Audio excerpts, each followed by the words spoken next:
He is with the Doha Institute for Graduate Studies. Mr. Masri, I know that you were listening to the news conference from the Israeli War Cabinet. What did you make of what you heard from the three men about the ceasefire agreement and their plans?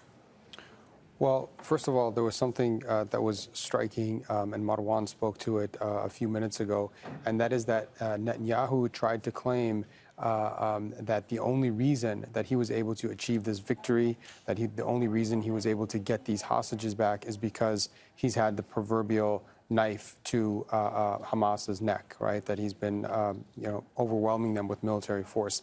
This is simply not the case. The reality is that Hamas, from day one, actually wanted to give these civilian, the elderly people and the children back to Israel, and Israel was refusing these offers. So it's actually Israel that's been forced kind of to take this deal. That's the first thing.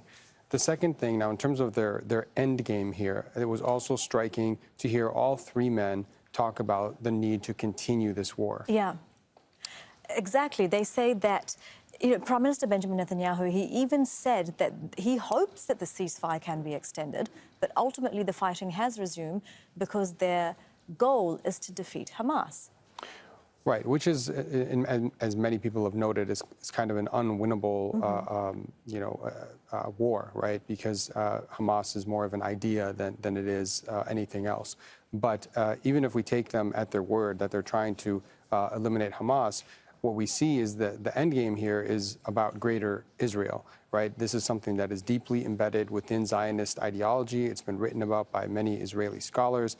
The idea is that what happened in the catastrophe, the Nakba in 1948, and then subsequently with occupations of Palestinian land was just the beginning, and that ultimately the land needs to be purified of Arabs or from Arabs, and that it needs to be purely Jewish from the river to the sea. That is the dominant ideology inside of Israel. That's the dominant Zionist thought on all of this. And what we're seeing take place in Gaza is an attempt to implement sort of another phase of that. They want to get all of the Palestinians out of Gaza, and sadly, they're succeeding on some fronts.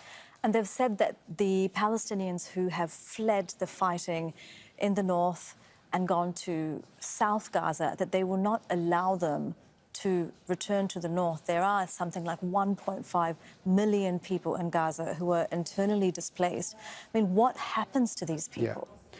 Right. So, first of all, we have to point out that this kind of forced displacement is a war crime under international law. This has been pointed out by numerous international humanitarian law scholars. So there are already numerous war crimes being carried out. But as you noted, they're destroying the north of Gaza. They're trying to get everybody out of the north of Gaza. They're also destroying much of the south.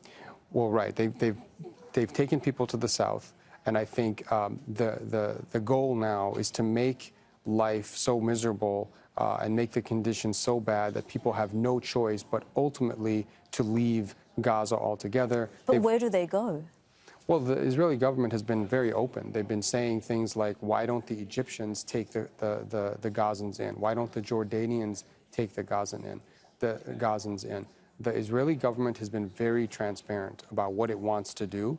And this is one of the reasons why Palestinians, many of them, are so adamant about staying put. They're saying they don't want to go to Egypt. They don't want to go to Jordan or anywhere else. And the U.S. has, many people have said that the U.S. has not used the leverage that it has with Israel. But one thing that the U.S. has been quite outspoken about is whenever Prime Minister Netanyahu has spoken about the plans for Gaza, whenever the fighting ends, the U.S. has said that there cannot be a forced displacement of people in Gaza. There cannot be Israeli control over Gaza. In many ways, this is rhetoric that the Biden administration has to maintain. They can't come out and say they're aiding and abetting, war crimes and likely genocide. Many scholars have come out and said there's already... They're not shy about saying that they don't agree with the ceasefire.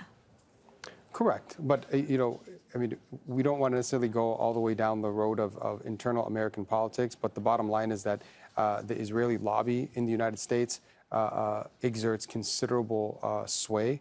All of these mainstream politicians in both the Democratic and Republican parties receive many millions of dollars from from the Israel lobby. So there has to be a certain level of support for Israel, for American politics to function. That's just the unfortunate reality, and that's why the United States is effectively in cahoots with Israel and facilitating and aiding and abetting everything that they're doing in Gaza right now. Mr. Masri, thank you very much for your analysis. We do appreciate it. That is Mohamad Elmasry from the Doha Institute for Graduate Studies.